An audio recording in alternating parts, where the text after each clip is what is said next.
Усть-Абаканский район отметил День Четхана. Праздник провели в Хакасской степи, рядом с памятником археологии – курганом Барсучий Лог.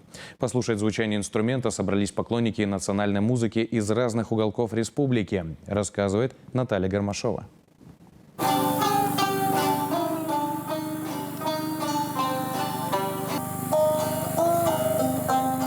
В инструментах считается, у него свой тембр есть. У каждого инструмента, даже если он сделан с одного и того же материала. Расстояние струн, да, вот, длина струны зависит, толщина струны. Исполнитель, привыкая к инструменту, он уже на другом не сможет играть. Сергей Черков многие годы дарит тембры четханам Хакасии. Сам создает национальные инструменты, вручную прорабатывает каждый элемент, добиваясь идеального звучания. А еще придумал методику обучения игры на щипковом. Знать ноты не обязательно, главное – уметь считать.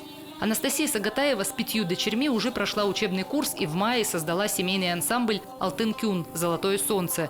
Теперь начинающие артисты дарят свое творчество публике.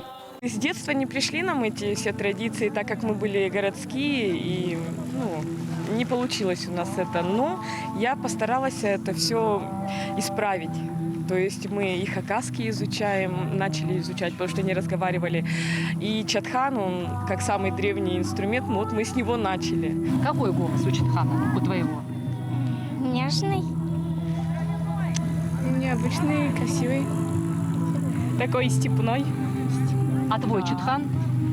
Интересный такой. А сейчас на сцене Алексей Васильевич Кобежиков из Шира. В прошлом учитель физкультуры, 2 последних года пенсионер-музыкант. Говорит, на четхане можно исполнить любое произведение, главное правильно его разложить по струнам, но все же в приоритете хакасские, народные и авторские. Тянет же, все равно это национальная идея, национальные корни, они все равно берут свое, и мне охота как-то позаниматься и посмотреть, как другие играют. Ну и потом, если что получится, может продолжать дальше, осваивать что-то новое. День четхана в Усть-Абаканском районе проводят уже 2-й раз. Его инициировал местный совет старейшин хакасских родов. Собирает праздник непрофессиональных исполнителей, любителей четхана со всей республики. В этот раз приехали из Усть-Абаканского и Ширинского районов, Сорска.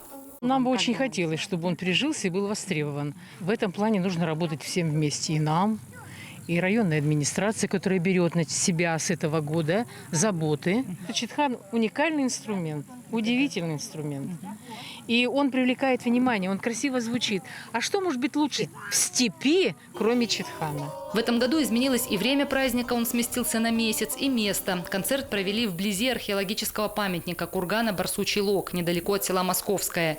Исторический объект затерян в степи, потому туристов здесь немного, а в праздник участники концерта и публика послушали музыку и отправились на ознакомительную экскурсию по уникальному кургану. Наталья Гармашова, Владислав Пустовой, Вести, Хакасия.